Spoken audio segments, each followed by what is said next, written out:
Okay, it is Saturday, February the 20th, just about noon. Um, I've had an epiphany. Um,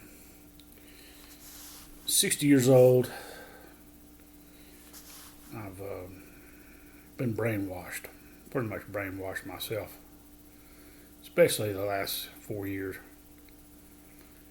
The situation in Texas has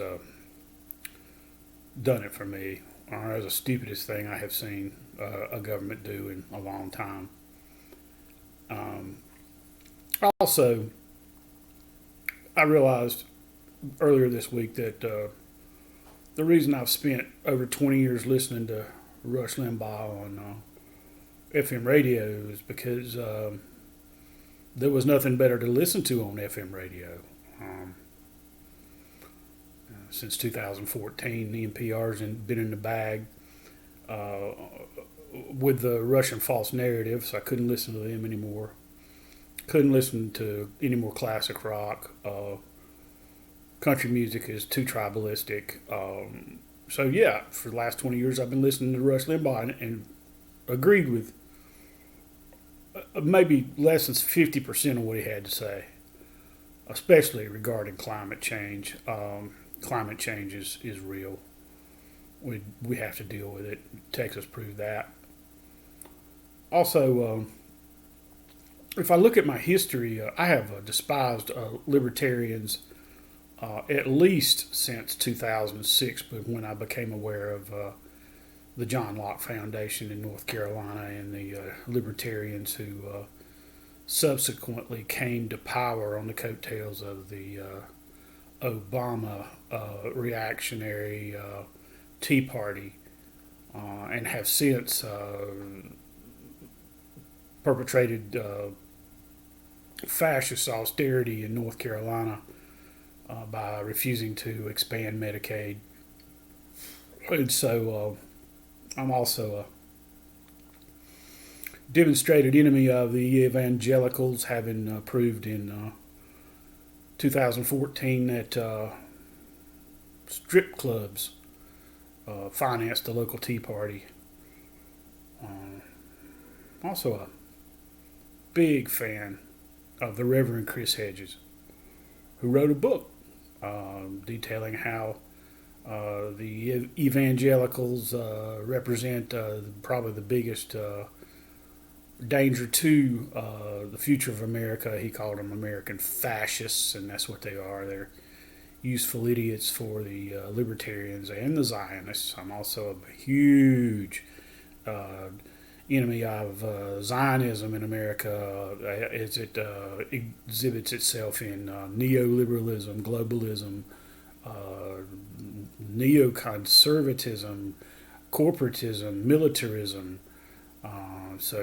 Yeah, by going to bat against Zionism, I'm able to cover a whole lot of ground.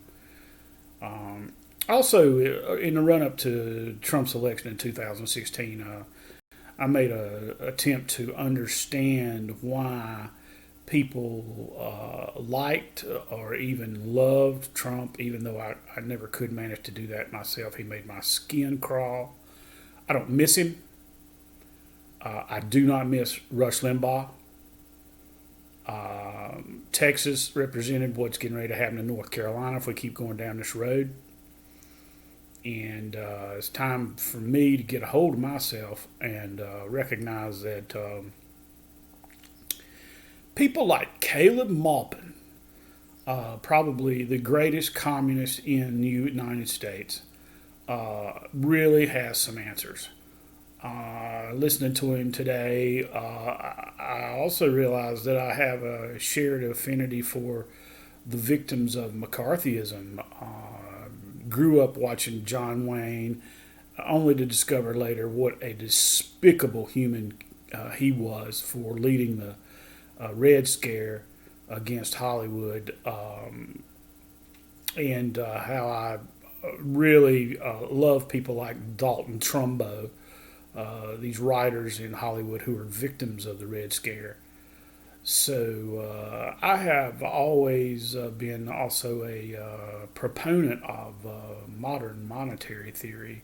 Love Michael Hudson's ideas about a debt jubilee, and understand that sovereign wealth is to be used in hard times to help people out. And of course, proof of that is that the bankers have helped themselves to 0% money to the tune of $7+ trillion. Hell, it may be up to $10 trillion by now, for all I know.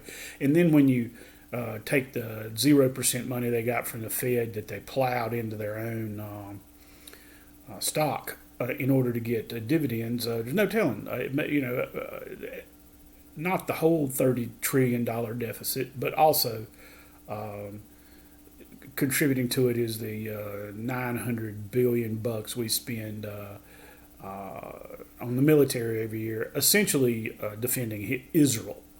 I am no fan of what has been done to Iran. I thought the JCPOA was a mighty fine document. Also, when you get right down to it, I don't like conservatives because they're not conservative. I don't like liberals because they don't like liberals. They're not liberals. I have problems with black people because they're not black enough. If you really look at the Nation of Islam, it is a hilarious religion. Love it. They hate the blue-eyed devil, and that's what I am. And as a student of being raised a Quaker and coming up through segregation, I went to school, black folks, thought a lot of them, it's hard for me to be a racist. So yeah, I'm pretty much done with the right and the left as it exists. But I can't. I've been excusing my penchant for socialism as being a populist, but when you come right down to it, I can't find a whole lot wrong with communism as it was intended to be, absent the subsequent corruption that occurred in the Soviet Union. And so, yeah, I'm probably going to put this stuff up on my channel on Facebook, which I've had for years and have not used lately. I attempted to, I put up about 40 videos on Rumble, but they can tell that I'm not a true believer over there. Also, set myself up on Gab, and again, immediately got in trouble because I just have little use for the military or the evangelicals, and so time to come to Jesus, as it were, and be who I am and represent what I truly believe. And more recently, I was angered by the election fraud, but the more I see and come to understand the danger that the right represents to average Americans, and in particular poor people, the less I'm concerned about the measures that they had to go to in order to win back the presidency from Trump, even though I consider Biden to be one of the most crooked politicians ever to live or run for office. I personally love Bernie Sanders, even though he's a crypto Zionist, and rather than fight for what was rightfully his in 2016, he sold out to Hillary Clinton and did it again to Biden in 2020. So yeah, I'm also a big fan of is it Major Danny Surgeon, who is a military veteran and has done great work with the veterans who are committing suicide at the rate of 24 a week. So he wrote a book about dissent, and I am what they consider a citizen of humanity. I don't consider myself to be an American. I'm ashamed of what this country has become. I'm a big fan of Vladimir Putin and what he has done, And so going forward, those are the kinds of things I'm going to talk about and support.